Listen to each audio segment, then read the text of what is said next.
Owl Creek Quickstep was a song written by American songwriter Dan Emmett.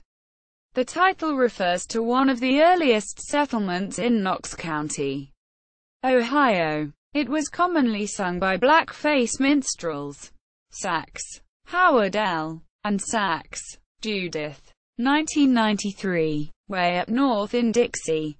A Black Family's Claim to the Confederate Anthem. Washington. Smithsonian Institution Press.